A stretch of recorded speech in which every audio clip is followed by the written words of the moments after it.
was filled with admiration for the way you kept being relatively friendly with the president, the way you kept the walls from falling in, kept him from absolutely cracking up during Russia, and, as he was being assailed nonstop. Mm-hmm. Having said that, I think January 6th was more profoundly disruptive and more serious than maybe some of your remarks, but you are my favorite person in Washington. I think the most honest person in Washington. Thank you. And the question I have for you, given that I trust you so, is Donald Trump, a lot of my friends say, okay, he's made mistakes, and okay, January 6th, and okay, this and that. It is his policies that we'd be voting for. Given that pragmatic side also, do you think he is emotionally fit to be president of the United States? I disagree. I think that Trump and Biden will be the candidates, that whatever that says about the United States. Is he fit to be president of the United States? Is Donald Trump fit to be president? This is the way I'll answer that, Geraldo, which is, if you believe in his policies, he's what he's advertising as his policies, he's the last person who could actually execute them and achieve them. He does not have the discipline. He does not have the ability for strategic thinking and linear thinking or setting priorities, or how to get things done in the system. It is a horror show when he's left to his own devices. And so you may want his policies, but Trump will not deliver Trump policies. He will deliver chaos and, if anything, lead to a backlash that will set his policies much further back than they otherwise would be. When even Bill Barr, the guy who fell over himself carrying water for Trump as Attorney General, concedes that the most ineffective part of a Trump administration would be Donald Trump himself, that pretty much says it all. And of course, he points to the fact that Trump is so grossly incompetent that he'll actually ensure that his policies don't get passed. And on one hand, Bill Barr is correct, given the fact that legislatively speaking, Trump actually has very little to show for his presidency, besides, of course, inciting an insurrection at the U.S. Capitol. But the only major legislative achievement of his term was a tax cut for millionaires and billionaires. But on the other hand, I would argue that Trump didn't actually care about any of those policies that he espoused. He just introduced those things to get elected. Trump didn't care about infrastructure. He didn't care about lower healthcare costs. He didn't care about protecting earned benefits. The guy ran as a populist and then ignored every single populist policy position when he actually had the chance to pass something.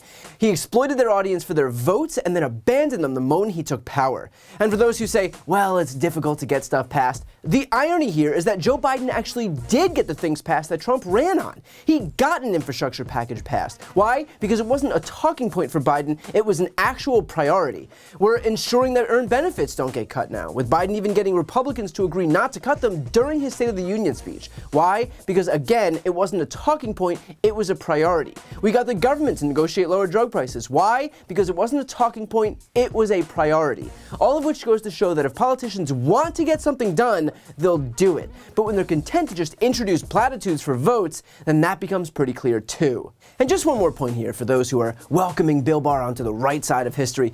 Bill Barr is one of the principal architects for Trump's perception that the rules don't apply to him. Remember, when Robert Mueller issued his final report on Russian collusion, here's how Bill Barr interpreted the special counsel decision not to indict for obstruction. But I will say that when we met with him, Deputy Attorney General Rosenstein and I met with him, along with Ed O'Callaghan, who is the principal associate deputy.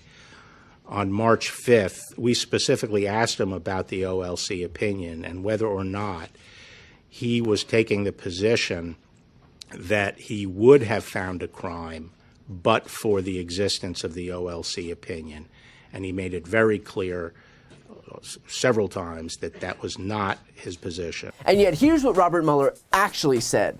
If we had had confidence that the president clearly did not commit a crime, we would have said so. In other words, Bill Barr straight up lied about what the Mueller report said before allowing the report to be released to the public because he wanted to carry water for Trump.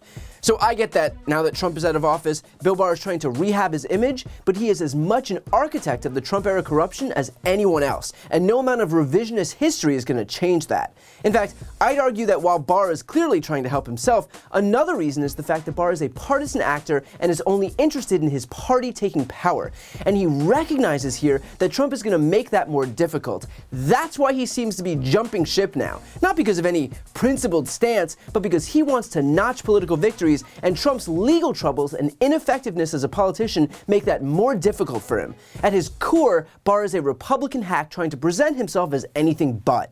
Need more proof that this has nothing to do with principles and everything to do with carrying water for the Republican Party? A few weeks back, Bill Barr was on air, went through all of the reasons why Trump's actions were indictable, and then when asked point blank if he would vote for Trump again over a Democrat, which would seem to be the logical conclusion of Bill Barr's tough talk, here's what Barr actually said.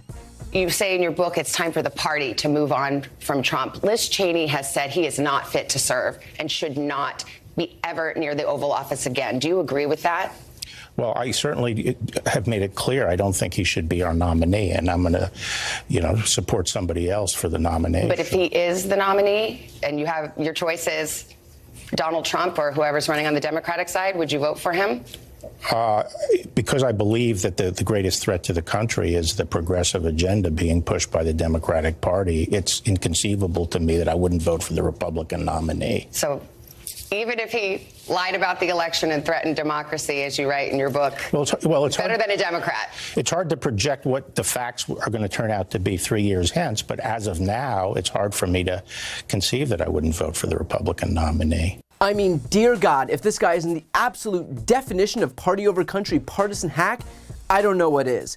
So in case you thought that somehow Bill Barr had seen the light, just remember that the guy who carried water for Trump's corruption is still the same guy we're seeing today.